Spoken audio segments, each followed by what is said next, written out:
On December 22, 1941, just 2 weeks after Pearl Harbor, Winston Churchill arrived in Washington to meet with President Roosevelt. The British Prime Minister was grateful for a new ally in his fight against the Axis, and outspoken in his opinion of the enemy.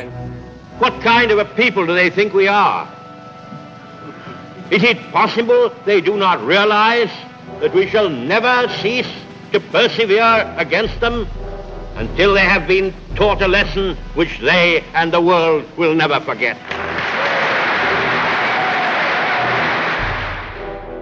FDR and Churchill met for 2 weeks, plotting their war strategy. The leaders agreed that defeating Hitler would be their top priority. Once Europe was freed, Allied forces could be redeployed to help the U.S. defeat Japan. The plan was set.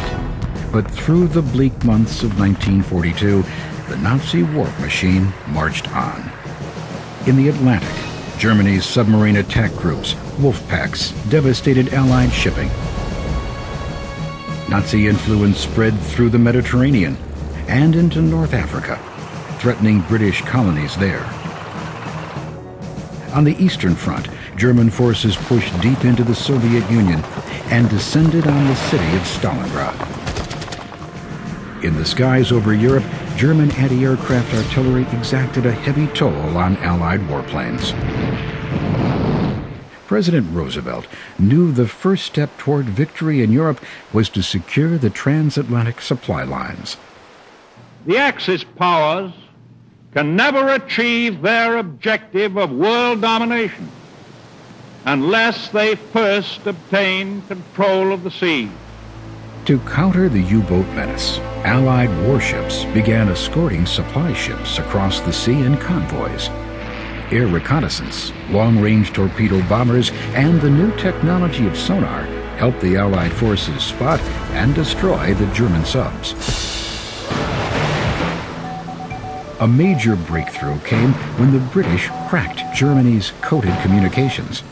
As a result, the Battle of the Atlantic swung in favor of the Allies, and the German U-boat threat was neutralized.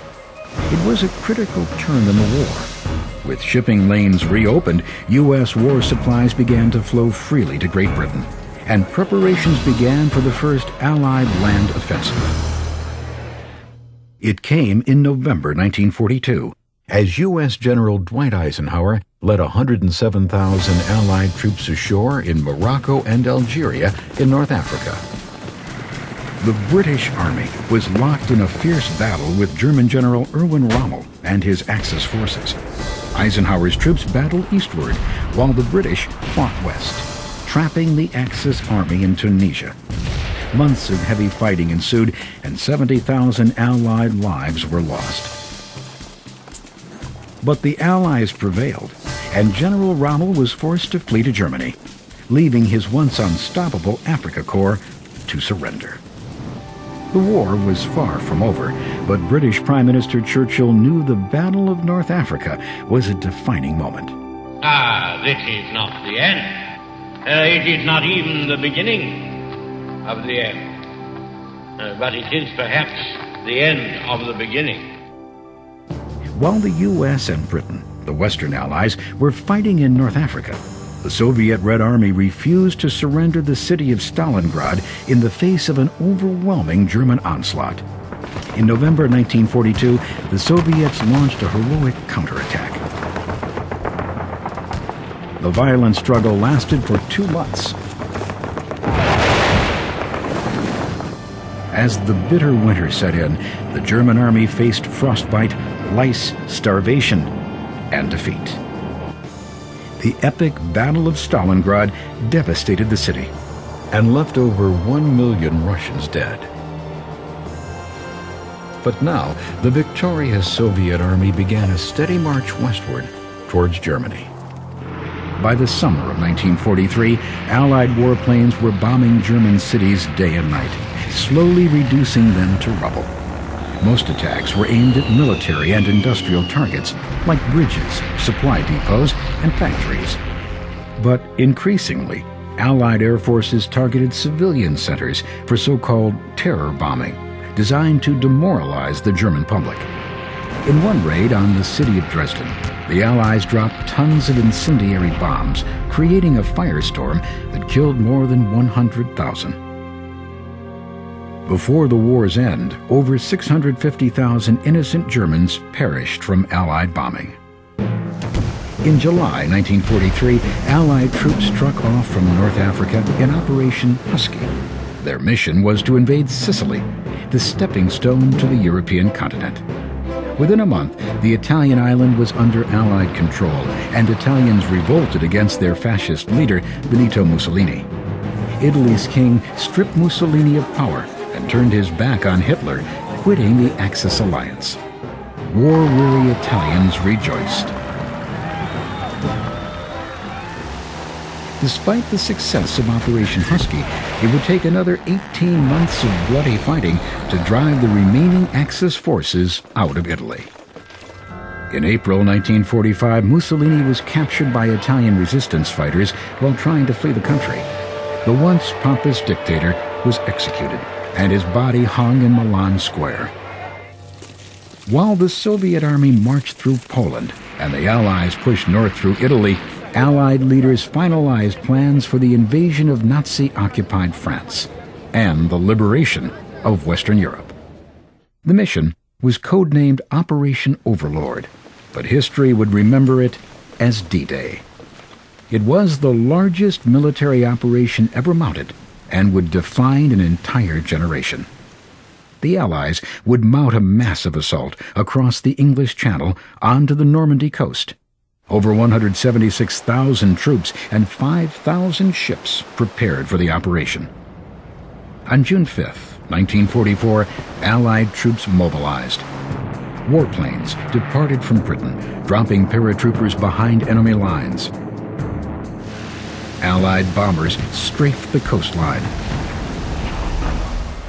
Battleships pummeled German defenses, while amphibious landing craft crossed the English Channel toward Normandy.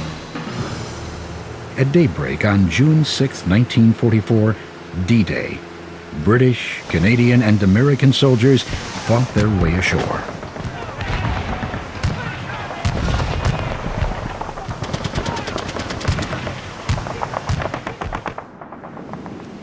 The Allies sustained heavy casualties, but managed to secure their beachheads, and the massive supplies needed to fight the ground war came ashore. President Roosevelt led the nation in prayer.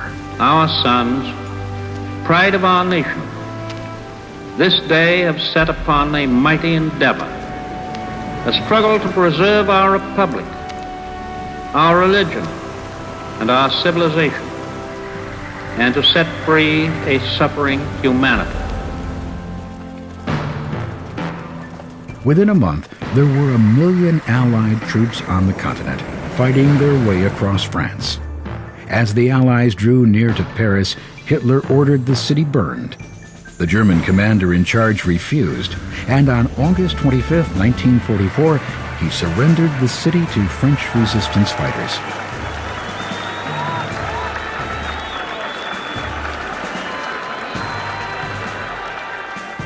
By September, France, Belgium, Luxembourg, and much of the Netherlands were freed from Nazi control, while the Soviet Red Army closed in on Germany from the east.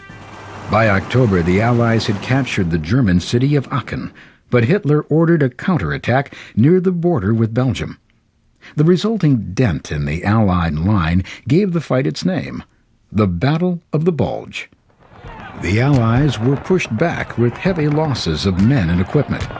100,000 Nazi and 19,000 Allied soldiers were killed. But in the end, the German army was forced to retreat. It would be their last offensive. Hitler's dream of a 1,000-year Reich was crumbling. His country was in ruin, shattered by the onslaught of bombing and shelling. Over 5 million of his soldiers had surrendered to the advancing Allied armies, and the German spirit was broken. On April 23rd, the Soviet army stormed the German capital of Berlin. In the face of defeat, Adolf Hitler took his own life rather than surrender. Here is a news flash. The German radio has just announced that Hitler is dead.